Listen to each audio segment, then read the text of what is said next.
Get ready for dictation. महोदय, rail मंत्री जी समाजवादी रहे हैं, समाजवादी आंदोलन से जुड़े रहे हैं। स्टॉप। आरंभ से ही वे गरीबों के नेता रहे हैं और बराबर पिछड़े क्षेत्रों को विशेष अवसर देने की वकालत भी करते रहे हैं। किंतु इस बजट को देखने के बाद निश्चित रूप से यह बात स्पष्ट हो गई हो रही है कि जो राष्ट्रीय मोर्चे की सरकार बनी है, जिसके आप रेल मंत्री हैं, सत्ता में आते ही सरकार में आते ही वे समाजवाद की बात भूल गए हैं। उनका समाजवादी रूप गायब हो गया है। स्टॉप। अगर वे वास्तव में समाजवादी होते तो इसकी झलक इस बजट में भी दिखाई पड़ती। स्टॉप।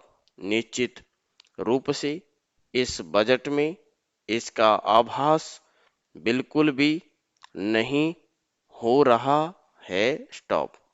इस संदर्भ में मैं यह भी कहना चाहूँगा कि बहुत से माननीय सदस्य भी इसी सदन में वकालत करते रहे हैं कि पूर्वांचल का विकास होना चाहिए। स्टॉप।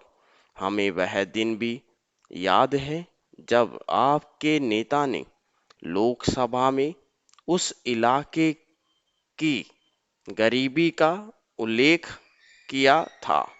उसके बाद उस इलाके के विकास के लिए एक आयोग बनाया गया था।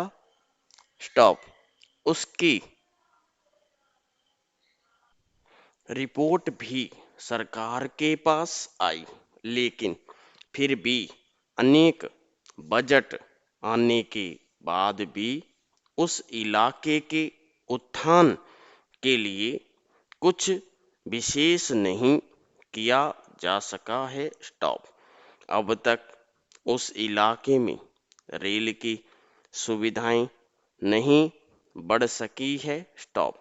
जब तक उस इलाके को रेल से नहीं जोड़ा जाएगा, उसका विकास नहीं हो सकता। स्टॉप। पैरा। दूसरी बात मैं यह कहना चाहता हूँ कि बार बार इस बात की दुहाई दी जाती है कि हम लोग तो गरीबों की आमदनी को बढ़ाना चाहते हैं, उनका जीवन स्तर ऊंचा उठाना चाहते हैं। लेकिन आज स्थिति यह है कि एक तरफ तो महंगाई की मार पड़ रही है और दूसरी तरफ गांव का आदमी भागकर शहर की तरफ जा रहा है। स्टॉप।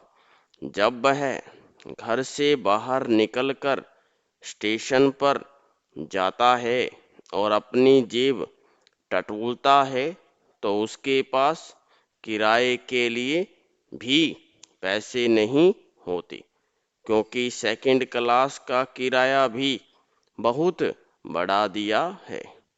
आपने सभी प्रकार के किराए बढ़ाकर गरीबों पर मार मारी है।